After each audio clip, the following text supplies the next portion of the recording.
listed journals and contributed 5 book chapters. He also holds a patent on digital twin-based predictive maintenance for high-rise buildings and has completed 3 research projects funded by ICHR and ICSSR.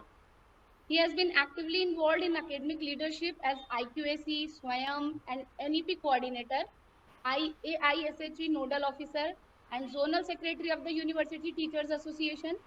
His national and international seminars, including ICSSR and ICHR events. We are truly honored to have such a distinguished scholar with us today. Thank you so much, sir, for your gracious present. Now, before we begin the session, I would like to share a brief outline. We have 10 paper presentations. Each presenter will be 5 minutes only to present their paper. I request all the participants to kindly adhere to the time limit, please, to ensure a smooth flow of the session. And before we begin, I would like to remind everyone to kindly keep their microphones muted during the session. And you may post your questions in the chat box, and we will address them during the question answer segment at the end. Thank you very much. So now we are going to start the presentation. The first name I have in the list is of Dr. Smita Kumari. Dr. Smita Kumari, are you here? Okay. So the next name, Dr. Upasna ma'am. Yes, ma'am. Start your presentation. Okay, ma'am.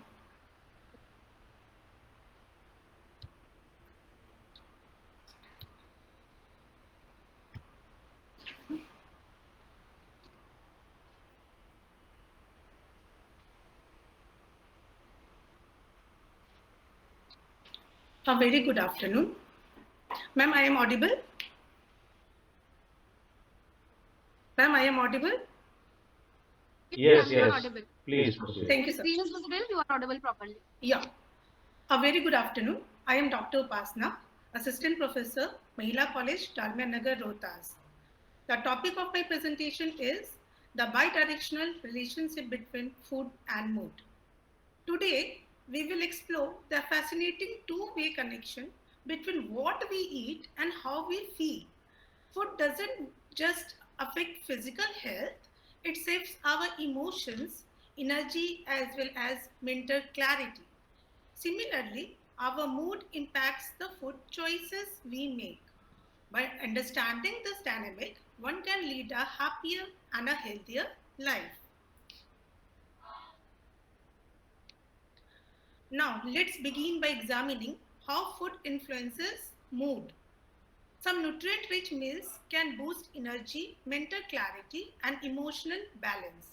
On the other hand, nutrient deficiencies or poor dietary pattern can increase irritability and fatigue. So remember, what we eat is directly shapes how our brain functions and how we feel each day. Now, let's see how mood affects the food choices. Emotional states like sadness or stress or depression can drive us towards comfort food, often high in fat or sugar content. These choices might provide short-term relief in our body but worsens mood over time. Being aware of this helps us make a mindful and nourishing decisions even during emotional instability. Now,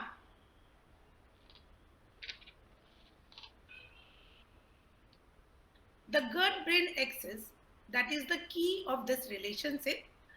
Interestingly, around 90% of serotonin, which is also known as the happy hormone, is produced in our gut, not in our brain, through the gut-brain axis. Gut microbes communicate with our brain, influencing behavior and mood. A healthy gut leads to emotional stability, while the gut imbalance triggers depression and anxiety. Now, we explore how inflammation and blood pressure, your blood sugar, impacts mood. Chronic inflammation disrupts serotonin and dopamine balance, that are the neurotransmitters of our body, leading to a mood swing. Similarly, unstable blood sugar levels causes fatigue and irritability. The strategy behind this could be eat a balanced meal to stabilize our glucose and support consistent mood and energy. Now, mood boosting nutrients and food. They are the certain nutrients are especially powerful mood boosters. The first one is omega-3 fatty acids that supports brain health, while magnesium and zinc regulates neurotransmitters, that is serotonin and dopamine. Probiotics strengthen gut balance, and of course antioxidants, which is also known as the scavengers of the free radical, reduces oxidative stress. Together, these nutrients helps in maintaining emotional resilience and cognitive clarity. Let's also acknowledge food that can drag our mood down. Ultra-processed items like sugary snacks and too much caffeine or alcohol consumption disrupts our brain metabolism and sleep cycle. By skipping meals or eating irregularly worsens our energy balance in our body. By awaiting or awareness of these triggers help us in maintaining a stable, positive emotional state. In our daily life, small mindful action can make a big difference. By tracking what we eat and how we feel can reveal personal pattern. By enjoying caffeine in moderation and by trying nutrient dense recipes like sandwiches, chickpea sandwiches that is prepared in our home, or homemade dark chocolate can combine pleasure with health. Here in this slide are the few practical tips to improve mood through food. Eat consistent balanced meal to prevent sugar imbalance in our body. Embrace our plate with colorful fruits, vegetables and whole foods. Keep your body hydrated and consume caffeine and alcohol in moderation. These small changes in day-to-day life leads to emotional stability. Looking ahead, the future of mental wellness lies in personalized nutrition. Today, in many studies, like Predict, shows how different individuals' gut microbes affects mood differentially. A tailored diet based on one's biology can transform how we prevent and manage mood disorders. As we wrap up, remember that food is more than a fuel. It's a daily tool to nourish both our mind and as well as our body. By making mindful dietary changes, one can embrace mood, focus, and overall quality of life. Start today, listen your body, choose nourishing foods, and notice the positive transformation. I will conclude my presentation with an inspiring line. Nourishing your body is a powerful step towards a healthier and a happier life. Thank you. Thank you, Dr. Upasana. It was nice presentation. Uh, Thank you, sir. I would only ask one question. Are these Yes, sir. from findings from your research, or these are the generalized sort So of? it's not my research. It's a review paper. Okay. Have you done any research on these things? The interrelationship between Currently, mood I and didn't food? done this type of research. My research is also from the BHU only, under the supervisor Dr. Archana Chakravarti and a co-supervisor Dr. Yamini Bhushan Tripathi of IMS Medicinal Chemistry. And my research topic is on pro-inflammatory markers related to obesity. Thank you. Thank you, sir. So much, Upasana ma'am. Thank you so much. So Thank the you, ma'am. next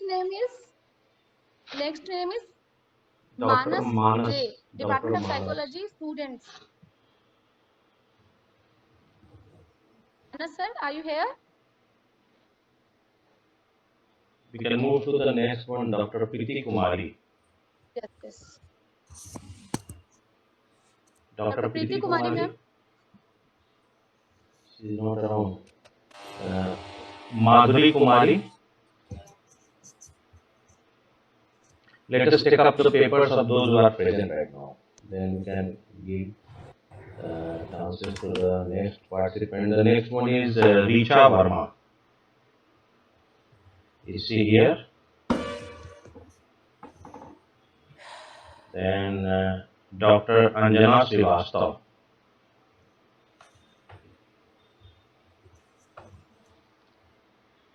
Dr. Anjana Srivastav is not around.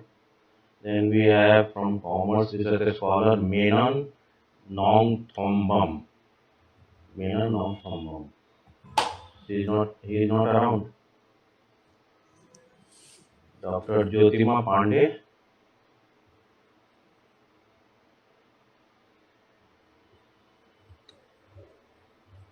Then we have Supriya Kumari. Hello. Yes. Yes, Supriya Kumari ji, you are PhD research scholar from VKSU. Yes, sir. Please give your presentation. Yes. You are most welcome. Thank you, sir. Your topic is post-harvest storage and the role of plant extracts in preventing rice Rice weevil weevil infection. Infection or infestation. infestation? Infestation. Infestation, sir. Okay, Yes, please, sir. please. Thank you, sir. A very good afternoon to all. Uh, as sir told already, I'm a PhD scholar, and my topic is post-harvest storage and the role of plant extracts in preventing rice weevil infestation. The keywords I'm taking in this in my topic is are the rice weevil, post harvest storage, Cytophilus oryzae, plant extracts, botanical pesticides, neem, lemongrass, eco-friendly pest management. Now we'll discuss the abstract. Rice, that is Oryza sativa L, is one of the world's most important staple crops, yet its post-harvest storage remains vulnerable to insect pests such as the rice weevil Cytophilus oryzae. This study examines the bioefficacy of selected plant extracts as natural grain protectants, neem, and lemongrass oil at 5 to 10% concentration significantly reduce the adult weevil emergence and the grain damage for up to 3 months while maintaining seed viability. Plant-based protectants are biodegradable, safe, and multifunctional, but have shorter persistence. Further research is needed to standardization and policy adoption. Now the introduction. Post-harvest losses due to insect pests remain a major problem in grain storage, especially in tropical regions. The rice weevil causes both quantitative as well as qualitative losses. Traditional synthetic pesticides cause resistance and environmental hazards, driving the search for eco-friendly alternatives. Now the rice weevil infestation in what are the rice weevil infestation in post-harvest storage? Rice weevil infest whole grain by laying eggs inside the kernels. Larvae feed internally, causing hidden damage. Warm humidity condition up to 25 to 30 degrees Celsius favor rapid proliferation. Control is challenging due to insecticide resistance and grain penetration. Plant extracts as natural protectants. Plants such as neem, holy basils, eucalyptus species, lemongrasses, clove, and garlic possesses insecticidal and repellent properties due to bioactive compounds like alkaloids, terpenoids, and flavonoids. Mechanism of action. Plant extracts act through multiple mechanisms: repellency, toxicity, anti-feeding, and ovicidal effects. These diverse mode of action lower the risk of resistance and suit integrated pest management programs. Application techniques and efficacy. Plant extracts can be used as powders, essential oils, or aqueous or alcoholic extracts. Neem oil up to 5 to 10% reduces the infestation up to 3 months, while lemongrass and eucalyptus oil shows less than 80% weevil mortality within 48 hours. Now the advantage and limitation. Advantage: biodegradable. It is biodegradable, safe, multifunctional, and affordable. Some limitations are there, that it is short residual activity, variable efficacy, possible effects of grain aroma or taste. Ongoing research aim to improve the shelf life and standardization. Now the conclusion and future prospects. Plant extracts represent a sustainable alternative to synthetic insecticides for managing rice weevil infestations. Further research should optimize formulations and applications, while policy support and farmer education encourage large-scale adoption. Yeah. Okay. Thank you, sir. Thank you, Supriya ji. I would like to ask one question. Since you are already doing this research, have you visited any big storage facility like in Ara or in Danapur nearby? Because we have FCI godowns there, so that you Yes, could. sir. Yes, sir. Because Once I visited there. you should visit there because they are not only humidity, kernels, and other factors. There are all very major factors like rats, mouses. Yes. They are damaging them, and then the this maintenance issues are there. So I Yes, think yes, sir. during research, the more you go for dissertation, the more you go for field studies, you will learn more. Yes. So Yes, thank yes, you sir. very much for your presentation.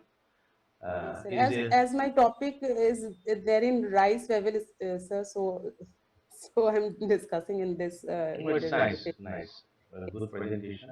I hope next time you come up with some PPT presentation so that we can see more of your work. Okay. Yes, sir. Sure, sir. Sure, sure. Thank you so much. Thank you, Supriya ji. Anybody else is there? I think out of 10 we have only 2 presentations so far, and I would again take name of those who have not presented, like Dr. Smita Kumari, Manas J, Dr. Priti Kumari, Madhuri Kumari, Richa Verma, Dr. Anjana Srivastav, Menon Nong Thomban, and Dr. Jyotima Pandey. If anybody is there, you can give your presentation, or otherwise I would hand it over to Kainat Madam. Madam, are you here? Yes, sir, I am here only. Okay, Rohini so ma'am, you want to present? Okay, ma'am. Dr. Rohini, please give your topics and all. Is there you have PPT presentation? Yes, yes. Good afternoon. Good afternoon. Ma'am, you are not Please, audible. Rohini ji speaker on करिए अपना mic on करिए doctor Rohini Yes, good afternoon, sir. Good afternoon Am I audible, madam? Thank you, Rishi, Yes. madam. Yeah. Name is not in the list, but no my issue no issue yeah. Yes. Your Uh, doctor Rohini Dr. Rohini, uh, Assistant Professor, okay Department of English, HD Jain College, Ara. Okay please proceed Yeah. Thank you so much, sir. My name is Rohini, and today I'm here with a topic that is language shapes identity, a discourse on reclaiming African identity. I have chosen this topic from humanities as I have done my research on feminism, gender, and colonialism, African studies. So language and identity cannot be separated because please your topic please again my repeat it yes, language shift language shapes identity, colon, identity okay colon, a discourse, colon, a a discourse discourse on reclaiming African identity, a okay discourse on a discourse on reclaiming African reclaiming identity. African identity. Is it for whole Africa or particular country? It's from a particular, like Nigeria. It's a Yes, particular I because have worked there. I worked Yes, there before joining this here. difficult to capture the broad area of Africa.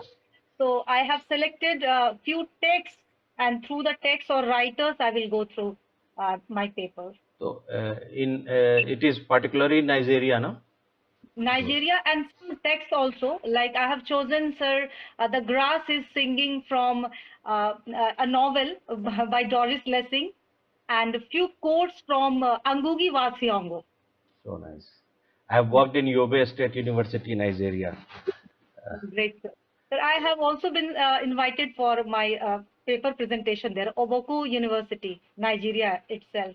So, Obuko. sir, Okay. yeah, so language and identity cannot be separated because language mirrors the collective culture and individualism. So my paper will explore how language shapes identity in African context, particularly Nigeria, or through some novelists and African novelists. In African context, identity being oneself or existence has always been intricate.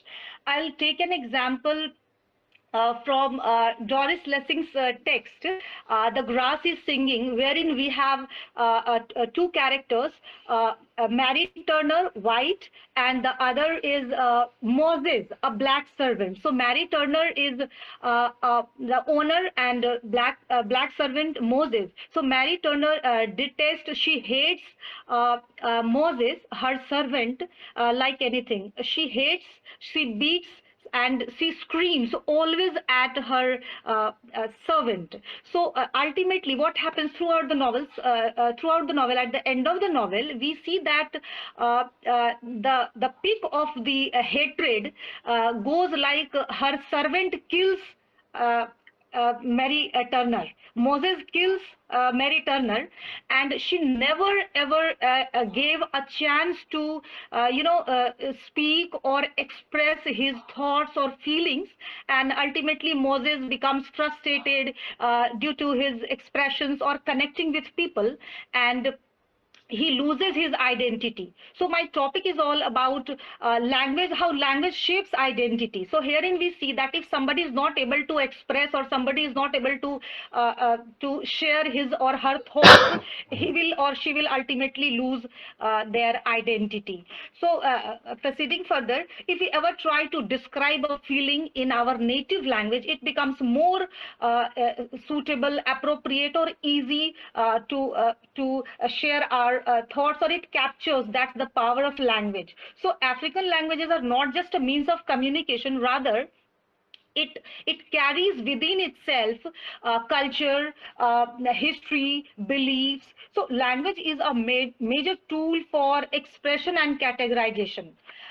So here I'll quote through Ngugi wa Thiong'o later on. But before that, we see that how language shapes identity in a crux, that it is no doubt a vehicle for transmission of culture. It is a powerful way of cultural affiliation, connectivity. It showcases a sense of belonging, belonging.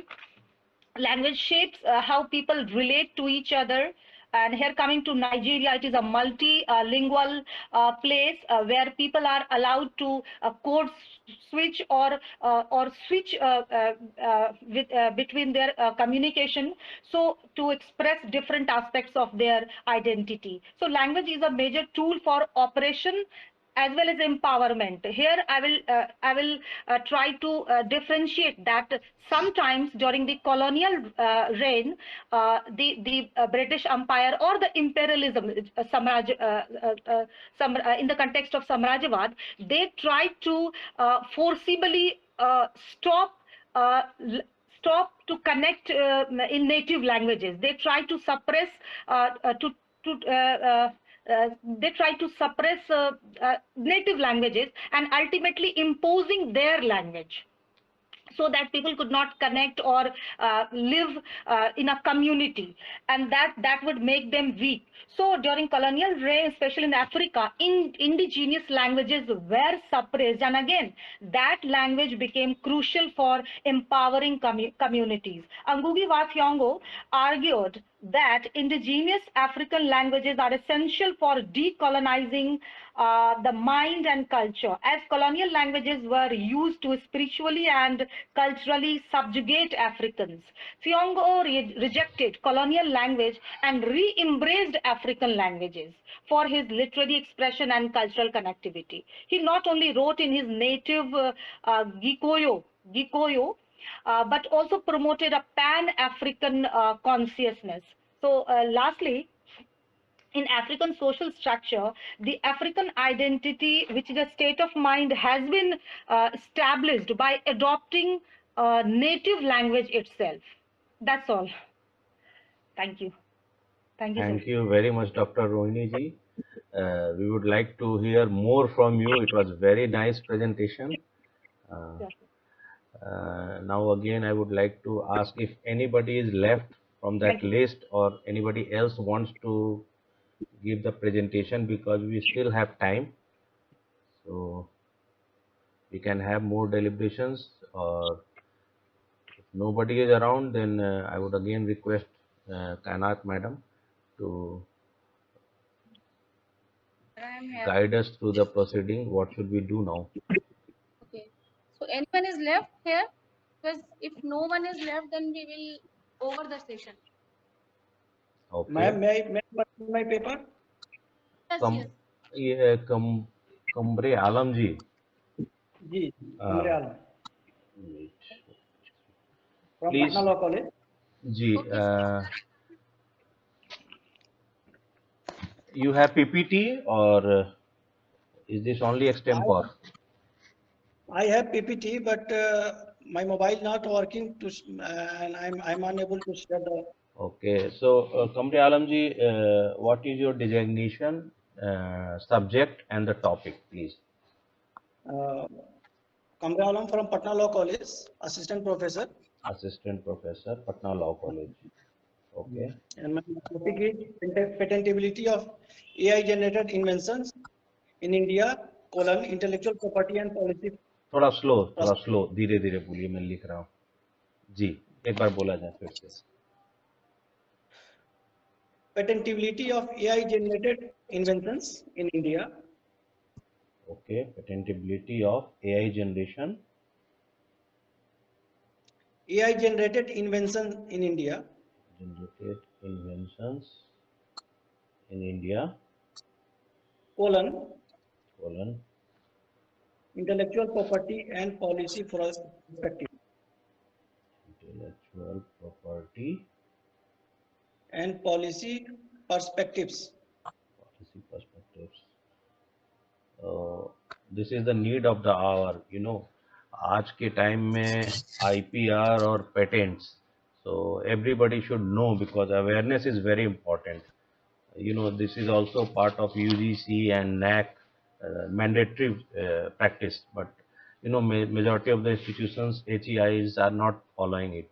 So I think it will be very educative to all of us. So please proceed. We will learn from you now. Thank you. Thank you so much. Good afternoon, respected chairperson, distinguished delegates, and fellow participants. It is indeed privilege to present my research paper titled Patentability of AI Generated Invention in India, Intellectual Property and Policy Perspectives. With your permission, I would like to begin my reading the abstract of my paper, which provides brief overview of the study. My abstract is: the rise of artificial intelligence (AI) has fundamentally transformed the concept of innovation and creativity worldwide, creating new challenges for existing intellectual property laws. These laws were originally designed to protect human ideas and inventions, but AI system now possess the ability to autonomously perform creative and inventive tasks. This development raises crucial legal and ethical questions regarding who should be recognized as creator or owner of AI generated work. This paper examines the evolving nature of intellectual property law in the age of artificial intelligence, focusing particularly on key issues such as the patentability of AI generated invention and protection of AI created work under copyright law. It further provides a comparative analysis of how jurisdictions such as India, United States, and European Union have responded to these challenges, while also highlighting the ongoing efforts of World Intellectual Property Organization (WIPO) to establish international guidelines. The study concludes that existing IP laws must be reformed to accommodate growing influence of AI, ensuring that the participant principles of innovation, justice, and accountability are maintained. Next, introduction. The rapid advancement of artificial intelligence (AI) has transformed the global landscape of innovation, creativity, and technological progress. From automated systems to generative models capable of introducing novel inventions and artistic work, AI has begun to challenge the traditional foundation of intellectual property law. Intellectual property rights, which were originally established to protect human intellect and labor, now face new and complex questions, particularly regarding authorship, inventorship of work created by non-human entities, AI system.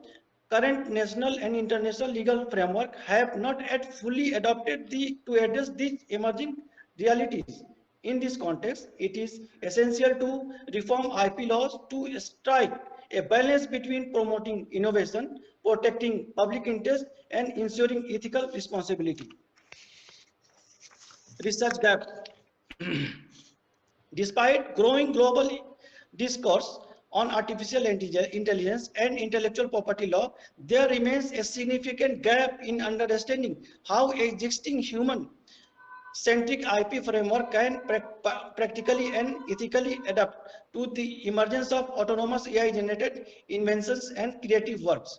Most current legal and academic discussion focus either on philosophical question of AI authorship and inventorship, or on jurisdiction specific case analysis such as Dabu's decision in US and UK and European Union. However, there is still a lack of comprehensive comparative analysis between Indian legal framework and global development, especially concerning how Indian patent and copyright law can be harmonized and with evolving international norms, WIPO and TRIPS. Normative and policy-based discussion on what a balanced hybrid legal model recognizing AI as a co-creator or tools under human oversight could look like a practice, bringing a divide between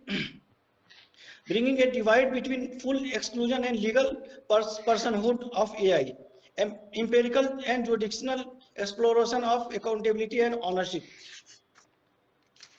Limited scholarship on socio-economic impact of AI-generated IP, including potential monopolization of innovation by corporation and marginalization of human inventions, especially in Indian context. Insufficient discussion on data governance and ethical use of training data in AI system from an IP perspective, particularly how AI reliance on copyright data interact with principle of fair use, consent, and originality. Objective of my study are the primary objective of this research are first to examine how emergence of artificial intelligence challenges traditional concept of intellectual property law, particularly authorship, inventorship, and ownership. Second, analyze the adequacy of existing legal framework, national and international, in addressing AI-generated invention and creative work. Compare the responses and judicial interpretation of different jurisdictions such as India, the United States, and the European Union regarding AI and IP laws. 4. Evaluate the ethical, legal, and socio-economic implications of granting or denying IP protection to AI-generated outputs. 5th, propose recommendation for reforming IP law to ensure that it accommodates AI innovations while preserving the principle of fairness, accountability, and human oversight. My research hypothesis. Research hypotheses are divided into primary hypothesis and sub-hypothesis. The primary hypothesis is the existing intellectual property legal framework, both national and international, are inadequate to effectively address the complexities introduced by artificial intelligence in innovation and creativity. Sub-hypothesis.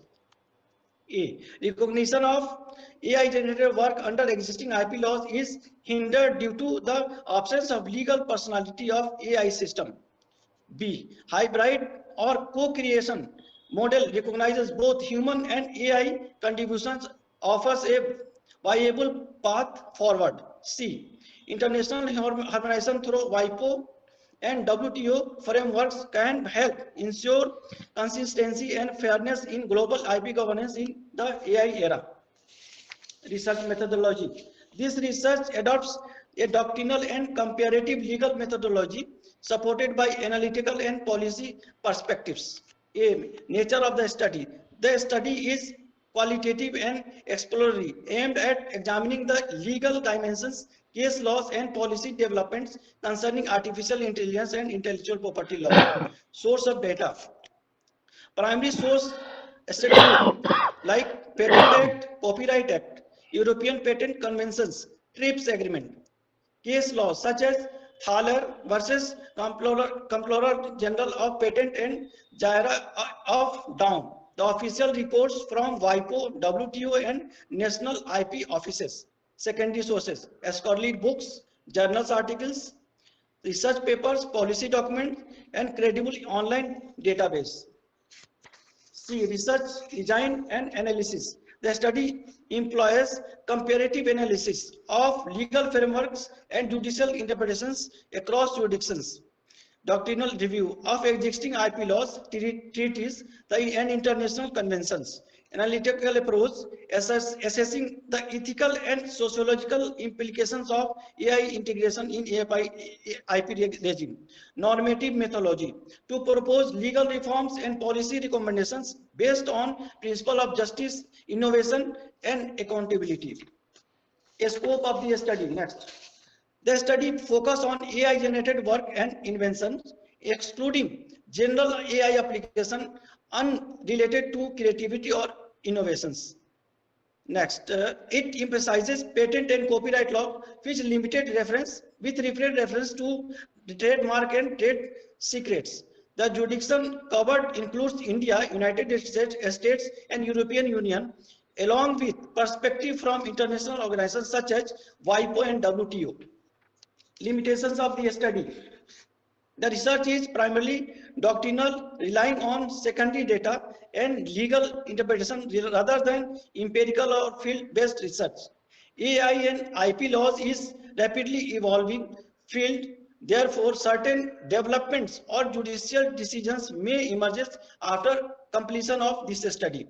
Variations in national IP system limits the possibility of absolute uniformity in comparative conclusion. Significance of the study.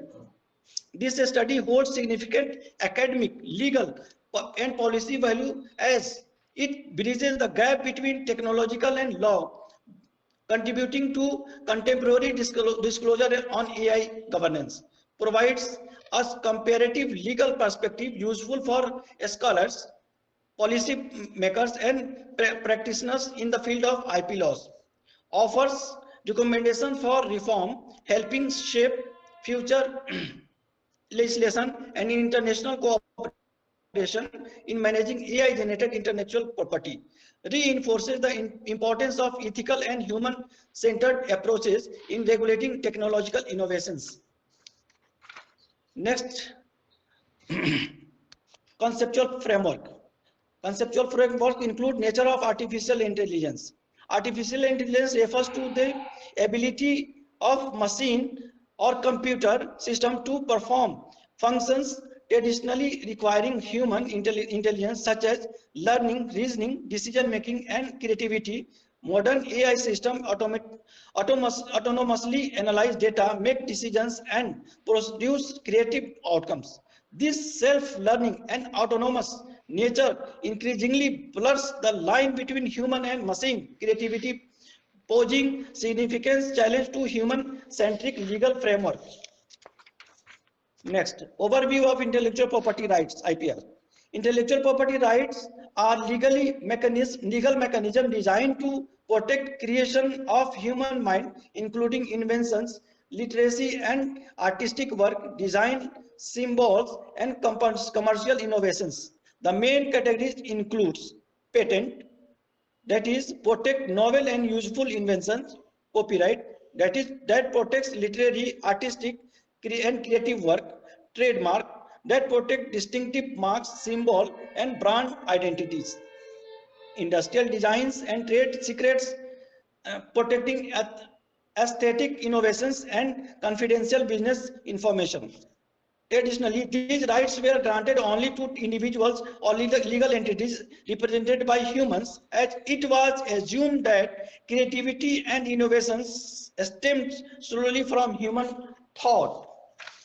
Next, patent eligibility for AI-generated inventions.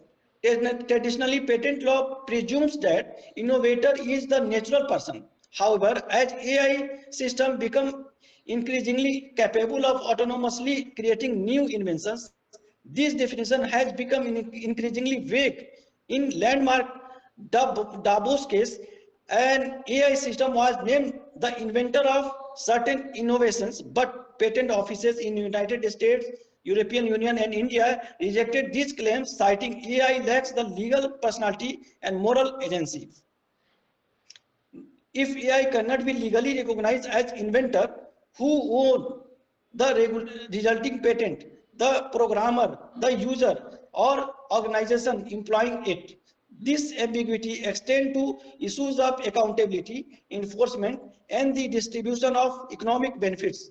Furthermore, because AI often relies on massive data sets that may contain information from third parties concerning about data ownership, authenticity, and potential infringement further complicate the process. Next, artificial intelligence and copyright. Copyright law has long been associated with human authorship. However, AI systems are now capable of producing literary texts, music, artwork, and other creative outputs without any significant human interventions, challenging the traditional concept of authorship. The key question is, who is recognized as the author of AI generated work? Is it programmer, the user, or no one at all? In the United States, only AI generated work are not eligible for copyright protection. In the contrast, the UK Copyright Design and Patent Act 1988 defines an author as the person who makes arrangement for creation of work. India's Copyright Act 1957 does not address this question, creating legal ambiguity. For a work to qualify for copyright protection, it must demonstrate originally the product of author's skill, effort, and wisdom. AI-generated work are derived from pre-existing database set and often remix and or replicate previous work. This makes it difficult to determine whether these outputs are originally or deprivative. Need for legal reform. Next, current intellectual property laws are designed for human inventors and creators. Therefore, it is essential to redefine key legal terms such as inventor, author, and originality to reflect the reality of AI-powered and AI-generated work. International organizations such as World Intellectual Property Organization (WIPO) and World Trade Organization (WTO) play a pivotal role in coordinating global responses to impact of AI on intellectual property law. Future international harmonization is essential to establish uniform standard for AI generated invention and creative outputs. And last conclusion, the evaluation of artificial intelligence has in phase reshaped the global intellectual property landscape, challenging the traditional foundation of authorship, inventorship, and ownership. Existing IP laws, which were created to protect human-generated innovations, are struggling to accommodate the realities of machine-generated creativity. The rise of AI-generated inventions and creativity output exposes significant legal gap and ethical dilemmas, particularly regarding accountability and ownership. While jurisdictions such as United States, the European Union, and India continue to uphold human-centric approach to IP protection, emerging perspective and international discussion led by organizations like WIPO indicates a growing recognition of the need for reform.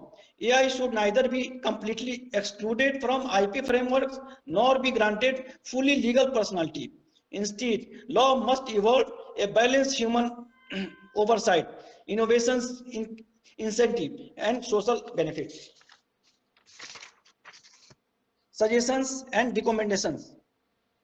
First, national and international patent and copyright law should redefine key terms like inventor, author, and originality to address AI based and AI generated creations.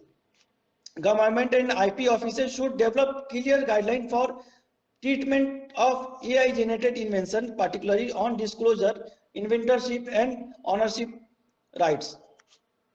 Recognize AI as a tool or co-creator under limited circumstances, ensuring that final accountability remains with human actors or organizations using AI. International coordination under WIPO and WTO should aims to create uniform standard to prevent jurisdictional inconsistencies in handling AI-related IP issues. Develop policies ensuring that AI system respect data privacy, consent, and fair use of principle when trained on copyright materials. My final observations are My final observation is artificial intelligence has the potential to revolutionize human progress, but its integration into intellectual property law requires careful balance between innovation, regulation. The future of IP protection lies not in rejection AI's contribution, but in designing inclusive, ethical, adaptable legal system that recognize both human intellect and technological advancement. Thank you so much, sir. Thank you very much, Dr. Samde Alamji. You have covered almost all the topics of IPR and how you have raised these questions also, so they are very informative. I only wanted to ask one question. Are these ethical, legal, and moral issues or the hybrid models been adopted in Bharatiya Nyaya Sanhita, or we are still in deliberation to adopt it? Not fully, even though in digital era, digital terms has been included under the criminal law and evidence act, but not fully adopted in accordance with international laws. Okay. And Thank it you should very be. much. It was very educative. We learned new things from you. So Thank you. uh, thank you very much, sir. Now again, Kainat ma'am, Yes, Rizvi sir. Kainat ma'am. Yes. What should we do now? Is there anybody else left? Okay, Kumarji, Kumar you want to say Sushant something? ji. Kumar Sushant ji, you have raised your hand. Kumar कुछ सवाल पूछना है आपको? Hello. Do you want to ask any Uh, question और आपका presentation है? Good afternoon, sir, and respected dignitaries. I have my presentation today. Okay. Okay, okay. So आप अपना कैमरा ऑन कर लें please. Yes, sir. क्या आपका टॉपिक है? Good afternoon, sir. इस लिस्ट में नहीं है आपका, तो Yes, please sir. My name is अपना not in the name, list. Your designation and your topic please आप जरा बताएं. Um, Good afternoon, everyone, respected dignitaries and fellow presenters. My name is Kumar Sushant. I am currently working as a postgraduate teacher in Government of Bihar, and I'm also a research scholar in VKSU University, ARA. Faculty, My topic of your presentation, faculty, research yes, sir, scholar in which department? VKSU University, sir. Department मैं पूछ रहा हूँ. Department of Humanities. Humanities. Yes, sir. ये तो faculty English है ना, department. Humanities. English department, sir. Yes, that's what I am asking. Yeah. Department of English और humanities Yes. आपका फैकल्टी हुआ, ठीक है. Yes, sir. VKSU. आपकी टॉपिक क्या है? My topic is Death of a Salesman, a psychoanalytic study of Willy Loman's. Go slow, please. Death. Death of a Salesman, Death of a salesman. a psychoanalytic study Psychoanalytic study uh, of Willy Loman's. of Willy Loman is a character. Willy Loman's. okay character. No, sir. Death of a Salesman, a psychoanalytic study of Willy Loman's tragic flaw. अभी आपने character का tragic flow. आप एक काम करिए, वो जो आपका टॉपिक है इसमें Yes, sir. जो चैट बॉक्स है इसमें आप पेस्ट कर दीजिए या टाइप करके भेज दीजिए. Tragic flow. Yes, sir. And that's all, sir. Okay, तो आप अभी प्रोसीड करें, लेकिन इसको आप चैट Yes, बॉक्स sir. में अपना टॉपिक डाल देंगे. Can I proceed and Yes, put you the can. topic Yes, on chat yes, box later? yes, yes. Yes. Please proceed. Yes. The abstract of this topic is this paper explores the fatal shortcomings of Willy Loman in Arthur Miller's Death of a Salesman through the lens of psychoanalysis. The study examines the underlying unconscious impulses, suppressed desires, and internal conflicts that drive Willy's behavior and ultimately lead to his collapse by utilizing Freudian theories. The analysis focused on Willy's unwavering pursuit of the American dream, which was modeled by his relationships with his father, brother, and sons, as well as by unresolved Oedipal issues.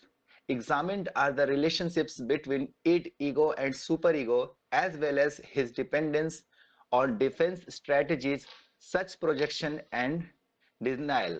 The idea of death drive is also used to explain Willy's tendency towards self-destruction and eventual failure. This psychoanalytic viewpoint offers a thorough comprehension of Willy Loman's persona, unveiling the intricate psychological dynamics involved in his sad discourse.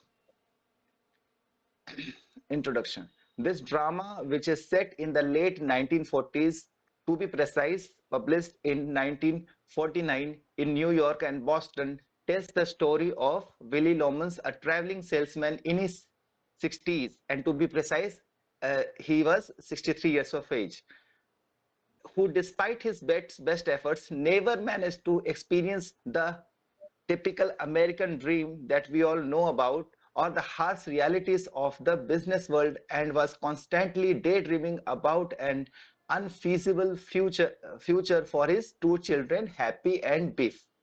Many of the many of the researchers and critics concentrated on analyzing or criticizing the father-son disputes that constitute the family tragedy. K. Jinhua made the observation that the moral alienation, a state of tension between the ethical dream and the commercial junk law, in what leads to Willy Loman's tragedy. Though the tragedy was not straightforward, it was from a macro perspective. Wang Quan contended that the death of a salesman is a play in which realism is expertly employed by examining the realistic elements in literature, character, stage design, and language.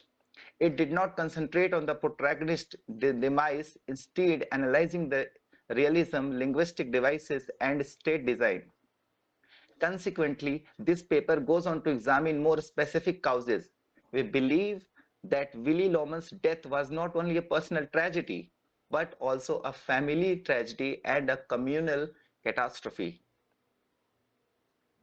Literature review. Bewley and Somali have contended that there is also a classical tragedy that we can relate with this story. The character of Willy Loman represents the tragic hero whose personal flaws and societal pressures lead to his downfall. The duality of personal and social conflict is central to their analysis, as Willy's relentless pursuit of the American dream and inability to adapt to changing social and economic landscapes underscore the tragic dimensions of his character.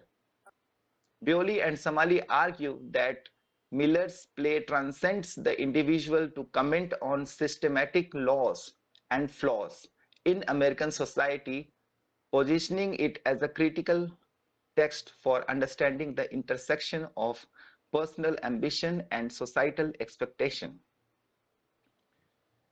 Willy's tragic flaws. What were his tragic flaws that ultimately led to his downfall and suicide? Willy made the grave mistake of thinking that the only way to succeed in life was to be liked by others.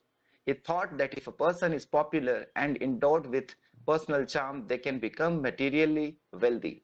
Because his thought because he thought his boys were more popular than his friend Charlie's son, he believed that his son would succeed more than Charlie's son. Now, we will study and we will see what are the unconscious factors that we can relate to this story, which has been given by a famous psychoanalyst, Sigmund Freud. Freudian psychoanalysis posits that much of the behavior is influenced by the unconscious desires and fears.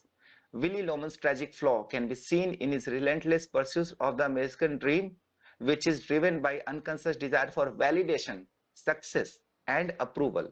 He represses his doubts and fears, continually deluding himself with grandiose version of success.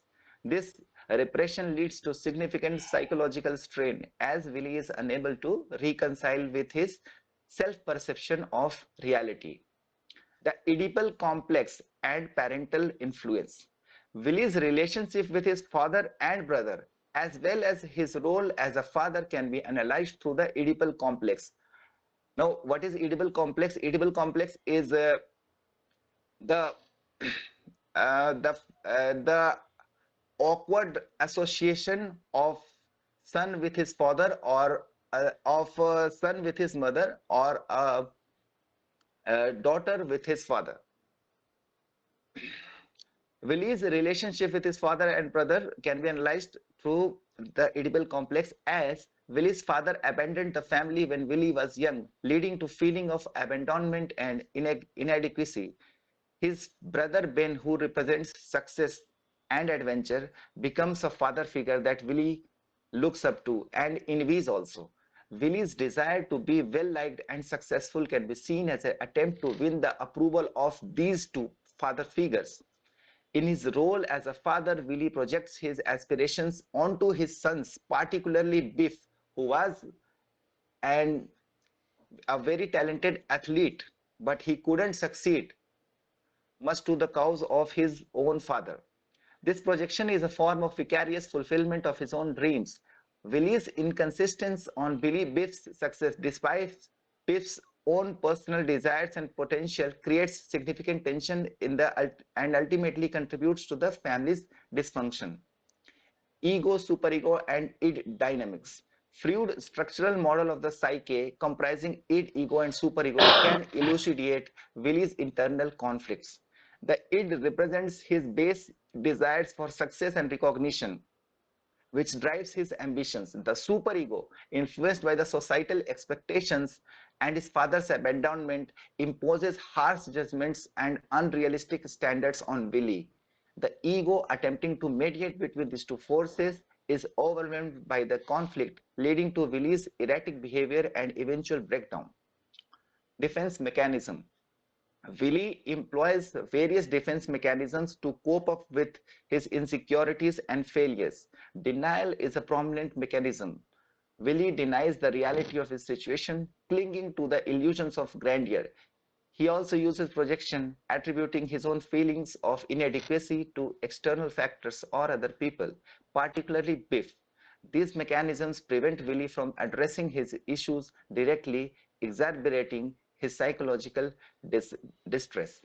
The death drive, or we call thanatos.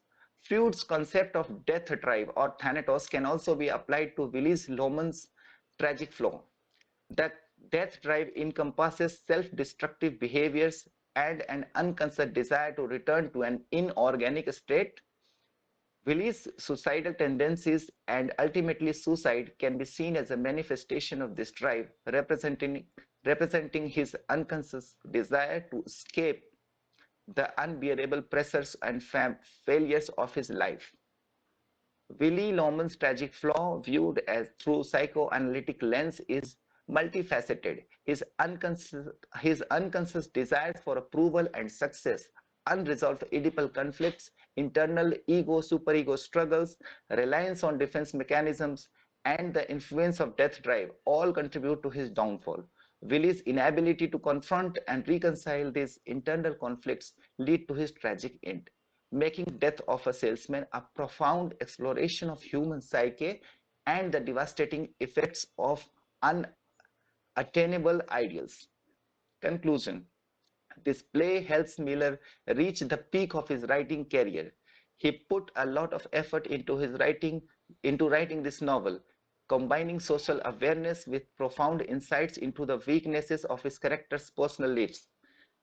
Three main perspectives were used in his study to analyze the cause of Willie's death: a personal tragedy, a family tragedy, and a society disaster. It never occurred to Willie that he was living in a dream of an illusion world. The vast difference between dream and reality made him worse, which was ultimately Willie's cause of death. As Miller put it, to Willie, the only thing that matter are social power, social understanding, and a sense of victory. The brilliant light reflected by the city roof appeared to him to be the stars in the sky. Willie's family and his life were destroyed by his perverted perception of ideals and goals. He wasn't just pathetic. His sorrow has the power to awaken and provoke reflection in addition to our sympathy and pity.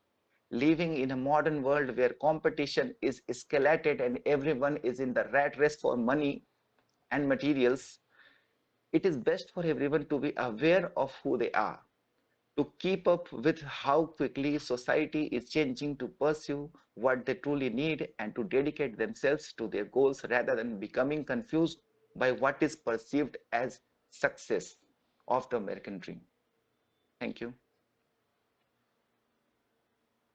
Thank you very much, Kumar Susanji. It was Thank you. really great, great. You have taken me back to my college days when we used to study a lot, like except our subject, the other literature.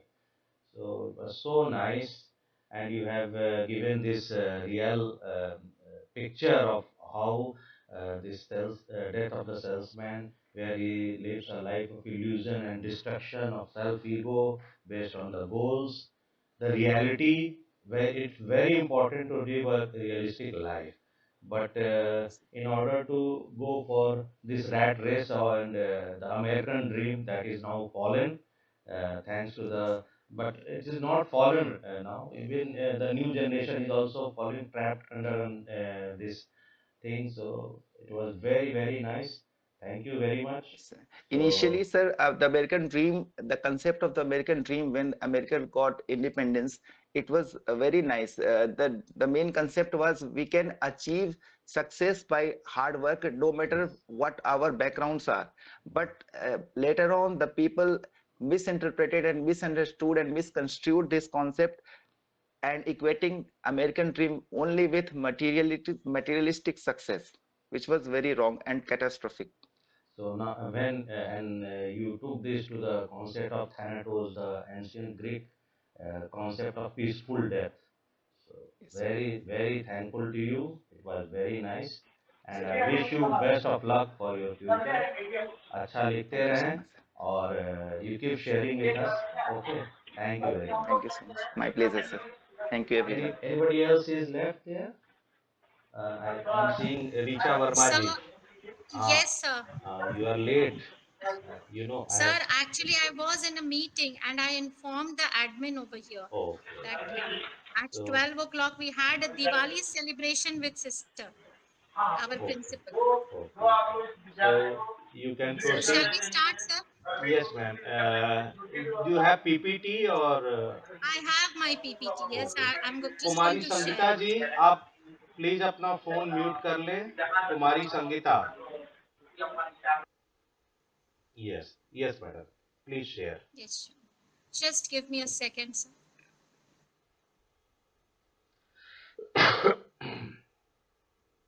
Is it visible to you, sir? Let me see. Yes. Yes. Yes. You are on mute. Yes, ma'am, it's visible. Yes. Yes. It is visible. All right. So let me give a brief introduction of myself. I am Richa Verma. I am Assistant Professor in Department of Computer Applications, MCA, Patna Women's College, Autonomous, Patna. And my topic is Bridging Global and Indigenous Perspectives, a vision for integrating Bharatiya knowledge traditions in NEP 2020. So, whenever we talk about NEP 2020 and bridging a gap, so that means that going to the abstract kind of thing, it means that NEP 2020 transforms Indian education by merging global learning standards with native, ethical, and cultural foundations. It promotes sustainability, wellness, and innovation while preserving India's civilizational ethos. The broader vision is to cultivate globally skilled yet culturally anchored learners. मैंने ये topic इसलिए चुना है क्योंकि हम सभी NEP 2020 की बात तो करते हैं पर अभी भी हम में से बहुत सारे लोग इसके बारे में व्यापक रूप में नहीं जानते हैं. इनफैक्ट मैं भी बहुत ज़्यादा नहीं जानती थी. जब इस रिसर्च पेपर पे मैंने काम किया तो पता चला कि ये हमारी ट्रेडिशनल जो ट्रेडिशनल जो वे ऑफ टीचिंग थी वो कैसी थी और आज के टाइम पे जो हम लोग AI यूज करते हैं वो टूल्स को यूज करके हम पुरानी चीजों को कैसे और एनहांस कर सकते हैं. So moving to my next slide. Visible when I change slide? Okay, sir. Yes. Okay. So moving to my next slide, we can see that the aim of this paper or this whole research is a global competent, culturally rooted learner community. That means हम लोग को ऐसा globally जो हम लोग पिछड़ते जा रहे हैं अपनी एजुकेशन सिस्टम में और हमारी ट्रेडिशनल पद्धति विदेश के सारे कंट्रीज और कॉन्टिनेंट्स अपनाते जा रहे हैं तो हमारे यहाँ हम उसमें ऐसा क्या करें कि उसको और एनरिच कर सके. So next slide. Objectives to explore how NEP 2020 bridges global education and Indian traditions, to understand challenges in integration of both systems, to propose strategies for meaningful implementation. Now, when we talk about strategies, first of all, we have some challenges. But what is actually a Bharatiya knowledge tradition? We call it BKT. BKT represents ancient philosophical and scientific frameworks emphasizing ethics, holistic development. What is holistic development? Hello. Holistic development not only is related to education, but how the students feel. What is their mindsets? How our colleagues, the क्या work हो we गया? do, we do any assignment, the हाँ teamwork, all these are हाँ holistic development. मतलब आप न सिर्फ एक अच्छे टीचर हो, बल्कि एक ये गुरु उनको बोल हो, दीजिए एक आधा ऐसे गया वो सेमिनार मोटिवेशन में। हो कि अभी हम बच्चे वही कर रहे हैं आपको ना, देख चेयर के कर रहे हैं। इंस्पायर हो। आपके पास ऐसी तो उनको बोल डिफरेंट दीजिए डिफरेंट सेमिनार नहीं है, स्ट्रैटेजीज होनी तो चाहिए। ये हम आप रिकॉर्ड ऐसे कर रहे हैं। चैलेंजेस लो कि कोई भी बच्चा नहीं आपसे आधा छूट ना खाएंगे ना, पाए, तो ये कोई भी ऑनलाइन है ऐसा तो ज्ञान आपको नहीं बता हो रहे हैं। जो आप उसको दे उनको ना बोल पाए, दीजिएगा जितनी सेमिनार दूर में तक गया आप है। उनको दे सकें दे। और we have to put our foot in their shoes, मतलब empathize, not only sympathy but empathize and sustainability. Now learning through a debate, earlier हम लोगों के ट्रेडिशनल जो टीचिंग मेथोडोलॉजी है उसमें शास्त्रार्थ हुआ करते थे, and experimental mentoring shape the creativity and discipline. Reviving these methods encourages balanced emotional and cognitive learning. So this is the objective.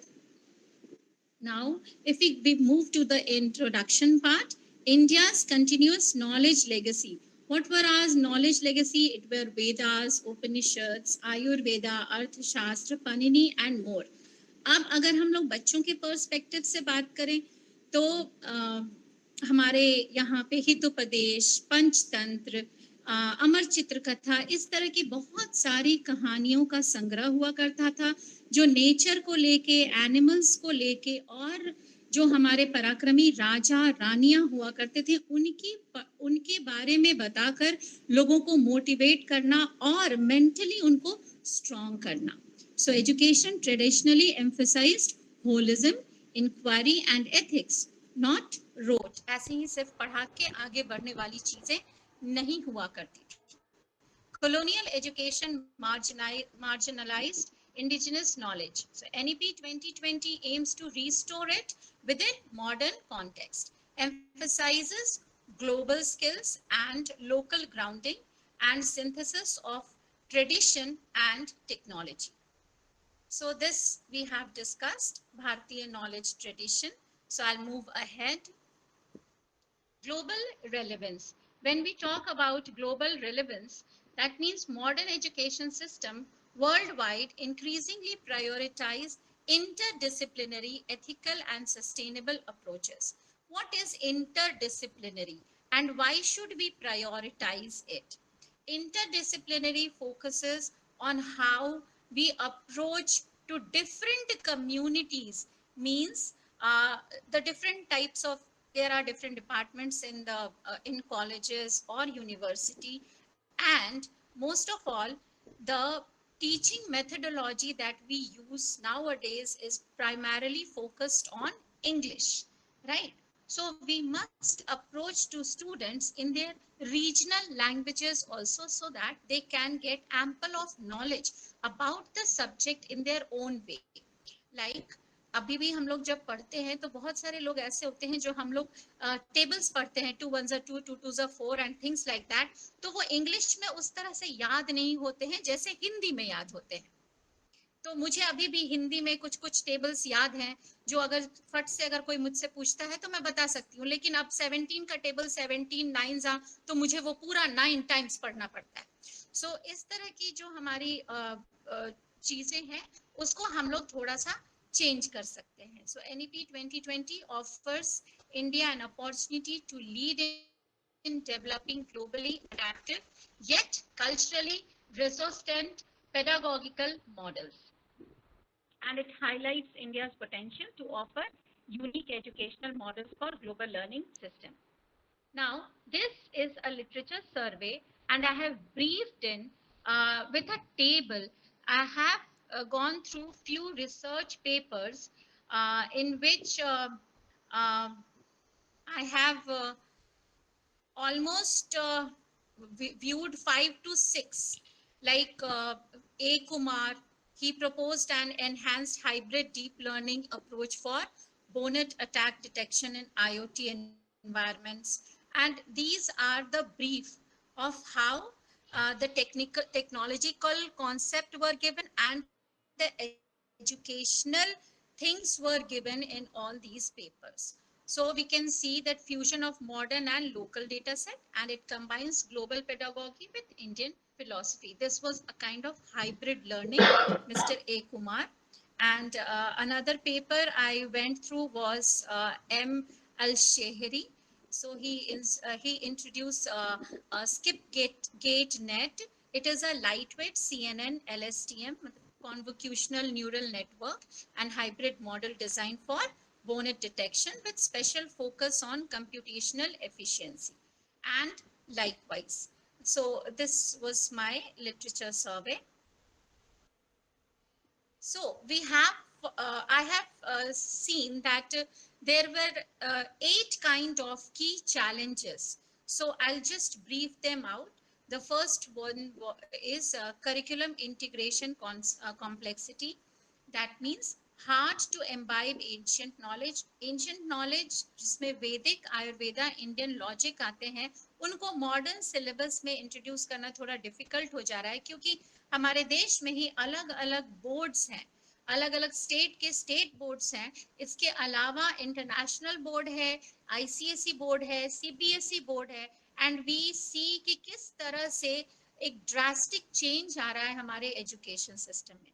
So most avoid over romanticization or rigid inclusion, requires interdisciplinary curriculum. So designs linking STEM and social sciences. So when we talk about all these are the translating ancient subjects like Ayurveda to modern syllabi needs interdisciplinary design. Next is the resource gap,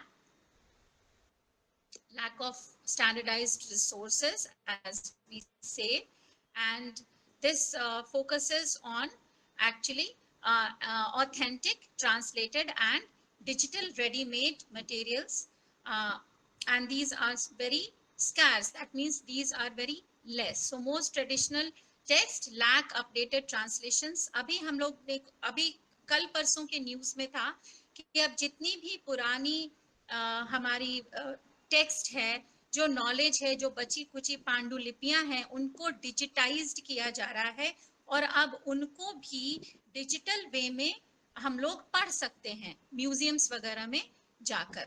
So need for digitized, authentic and pedagogy friendly materials. National academic bodies must curate and validate sources. So government on it. Third challenges is language and translation issues. Original texts are in Sanskrit and Prakrit, so it is very difficult for modern learners. Translation should retain meaning, rhyme and philosophy. Dual medium instruction is crucial for accessibility and heritage preservation. Dual medium means translation. In whichever language we can translate them.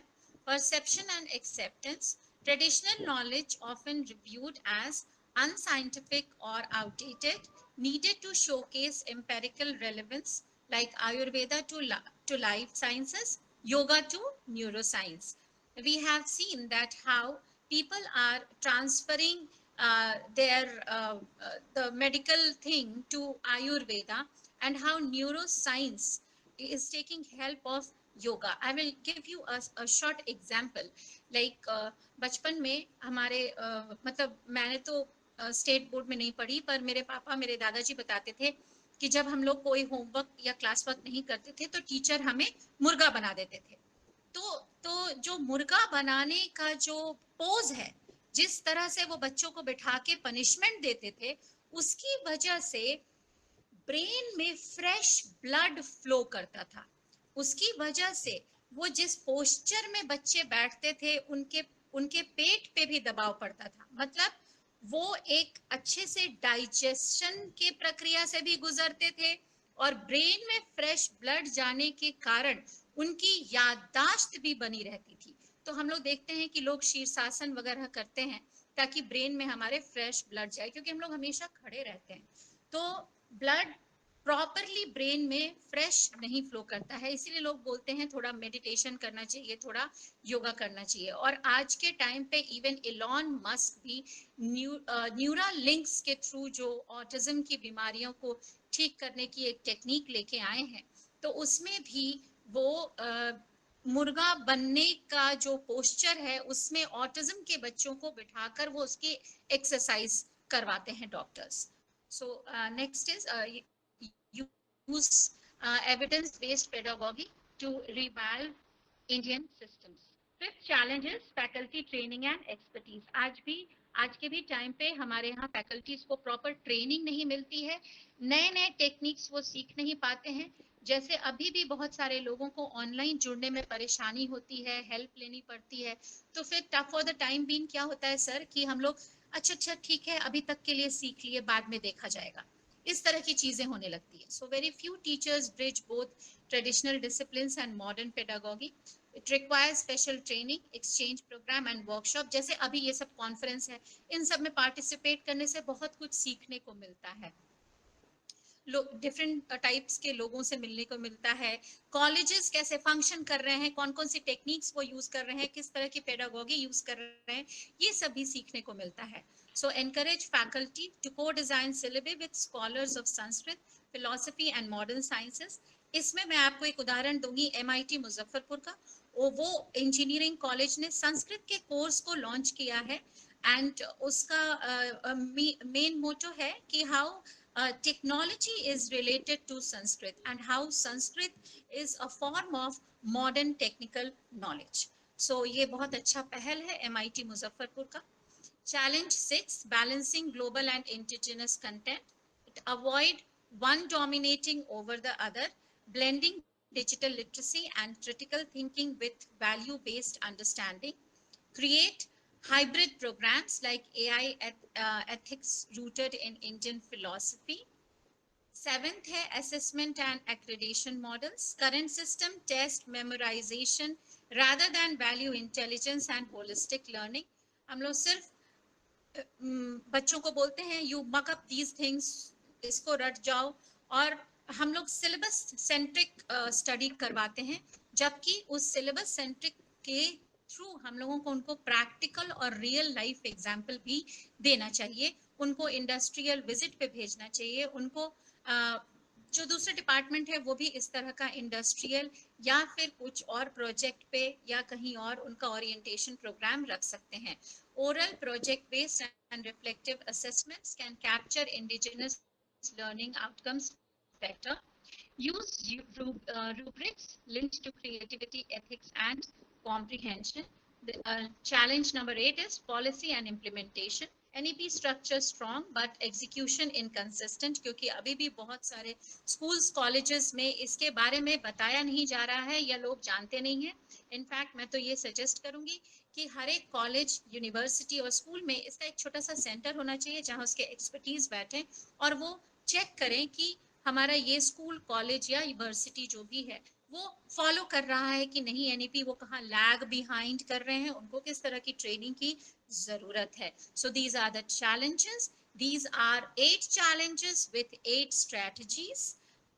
Ethics in AI and Ayurvedic biology. Next is bilingual resource creation, translate की ancient text. हमारे पास भाषिणी है, आजकल हम लोग AI Bhashini use करते हैं text to speech, speech to text conversion के लिए, और it contains I think more than 22 plus languages. Teacher training and certification, regular faculty development on pedagogy plus philosophy integration, modules on use of digital tools with traditional context, mentor networks connecting old masters with young educators. We people are young educators, so हमें हमेशा guidance लेनी चाहिए और मिलती भी रहनी चाहिए। हमारे जो टीचर्स हमें पढ़ा चुके हैं, जो ओल्ड प्रोफेसर्स कॉलेजेस यूनिवर्सिटी से रिटायर हो चुके हैं, जो डीन हैं, उनको उनसे भी। Yes, ma'am. Ma'am, actually we have next session from 2 o'clock, so I kindly Yes, request ma'am. you to I'm just winding it up. Okay. Okay, Just thank you so much, strategy ma'am. 4 is digital platforms and MOOC. Assistant professor के लिए मूक के exam देना mandatory हो गया है आजकल। सो और थोड़ा सा टफ होता है, तो प्रोफेसर्स को अपने जो डोमेन है उसका अच्छा नॉलेज होना चाहिए। हम लोग हेल्प ले सकते हैं ई गुरुकुल का, वेदा नेट का, स्वयं का भी। आजकल स्वयं पे बहुत सारे 4 ऐसे पोर्टल है गवर्नमेंट के जिसमें हम लोग AI ड्रिवन स्टडी कर सकते हैं free of cost. So integration with STEM and humanities, combine Ayurveda with biology, Paninian grammar with linguistic, Indian art forms with psychology। ऐसी बहुत सारी लैंग्वेजेस हैं जो अब पीछे छूट गई हैं, जिनके बारे में हमें पता भी नहीं है, और उसको भी हम लोग रिवाइव कर सकते हैं। Foster cross-disciplinary capstone projects rooted in tradition and science। Strategy 6 is research and innovation grants. इसकी तो आजकल हर कॉलेजेस वगैरह में सेल होती है। So government and private funding for projects linking Indian philosophies with AI। और हम लोगों को भी सीड के थ्रू नए नए रिसर्च प्रोजेक्ट्स लेने पड़ते हैं to guide our students also and work for that particular project. Collaboration with gurukuls and traditional institutions and policy level incentives। Implementation framework, there are few phases: policy, curriculum, faculty, resources, evaluation and feedback। So it is a continuous process। I can call it as a spiral model जो हम लोग software engineering में use करते हैं, which is a continuous phase। और आजकल उसको agile process भी बोलते हैं। एजाइल एक ऐसा STLC मॉडल है जो फीडबैक के बेसिस पे काम करता है। So each phase is interlinked by digital and traditional bridges। So this is my conclusion। Calls for education that is scientifically modern, ethically grounded, culturally aware। Success depends on collaboration, sincerity and contextual innovation। These are the model for implementation, that AI driven personalized learning with ancient teacher discipline models, promote bidirectional feedback system using e-learning platforms, and establish NEP centers of excellence linking technology, culture and pedagogy। These are my conclusions, and these are few references that I have used for writing this research paper। Thank you so much। Thank you, madam. It was very educative, and we need your at least 1 hour or more time for this lecture. So thank you very much. Thank So you, sir। I would like to hand it over to Any Rizvik. suggestion would, if Rizvi ma'am and you can give me? Yes, we can Yes, communicate ma'am. Yes. later because the time is already. I Okay, think okay, sir. the Okay, time is up now. okay, So okay, sir. Thank over you to so you, much। Rizvi Kainat, ma'am. Sir, if no participant is left, then you will get the session over. Okay. So we can say Anyone thanks to all else? of you. Thank you, sir। So shall I take your leave now? Okay. Okay. Thank Thank you, sir। you. Thank you so much, Akhilandar sir, for joining us. Thank you to all the participants. Okay. Now session is going to get over. Okay. Thank you. So To I'm leave now. taking your leave also. Bye bye. Thank you all.